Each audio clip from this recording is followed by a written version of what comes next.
सुजालपुर में दो पक्षों को लेकर पुरानी रंजिश को लेकर दो पक्षों में विवाद हो गया। सुजालपुर के कालापीपल थाना क्षेत्र का ये पूरी घटना बताई जा रही है, जिसमें एक पक्ष ने दूसरे पक्ष पर गोलियां बरसा दी हैं, जिसमें एक महिला सहित 3 लोग गंभीर रूप से घायल हो गए हैं, जिन्हें भोपाल रेफर किया गया है। जमीनी विवाद में बंदूक से गोलियां चलाई गई थी, जिसमें दोनों पक्षों में समझौता हो चुका था इससे पहले भी, लेकिन इसके बाद भी फिर से विवाद हो गया और एक रिश्तेदार ने दूसरे रिश्तेदार पर जमीन विवाद के चलते गोलियां बरसा दी। हम आपको खबर बता रहे हैं सुजालपुर से, जहां पर रिश्तेदारों में जमीन विवाद को लेकर संघर्ष हो गया, जिसमें एक पक्ष ने 12 बोर की बंदूक से दूसरे पक्ष पर गोलियां चला दी, जिसमें महिला सहित 3 लोग घायल हो गए हैं।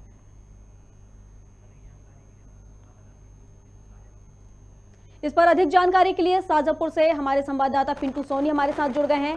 पिंटू, एक पक्ष ने दूसरे पक्ष पर गोलियां बरसा दी हैं, क्या है पूरा मामला? प्रियंका, मैं बताना चाहूंगा यह घटना कालापीपल की है, जो शुजालपुर अनुभाग के थाना क्षेत्र में आता है।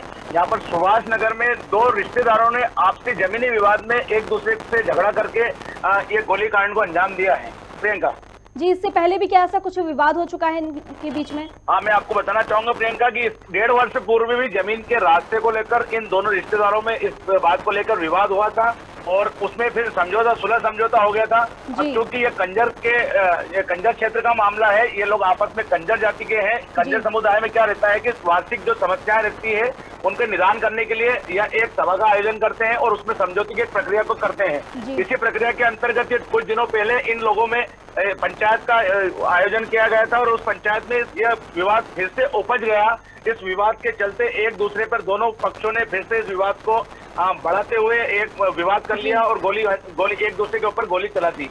इसमें कालापीपल थाना में जो अपराधी पक्ष है उसमें कुल 10 अपराधियों पर नामजद धारा 307, 452, 147, 148 और 149 के तहत प्रकरण दर्ज किया गया है और कुल 4 आरोपियों को पुलिस ने अभी राउंड अप किया है। बाकी अन्य आरोपियों की पुलिस तलाश कर रही है। प्रियंका जी, जिस वक्त ये विवाद हुआ उस वक्त कितने लोग मौजूद थे वहाँ पे?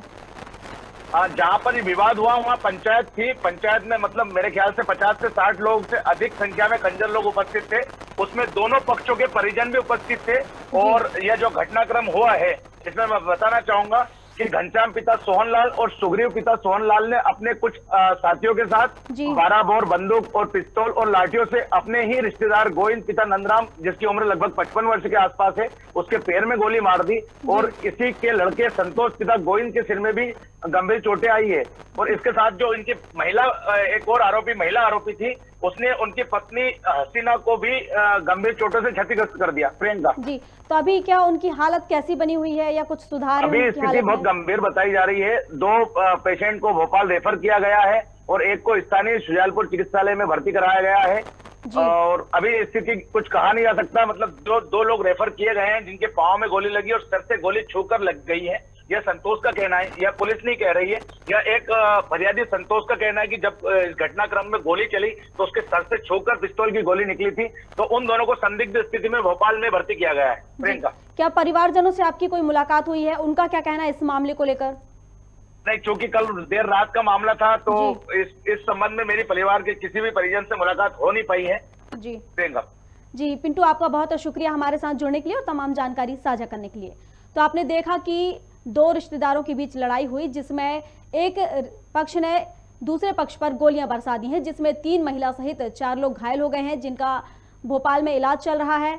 और वहीं 4 लोगों को पुलिस ने अभी गिरफ्तार कर लिया है और 10 आरोपियों पर FIR दर्ज की गई है और बाकी आरोपियों की तलाश जारी है।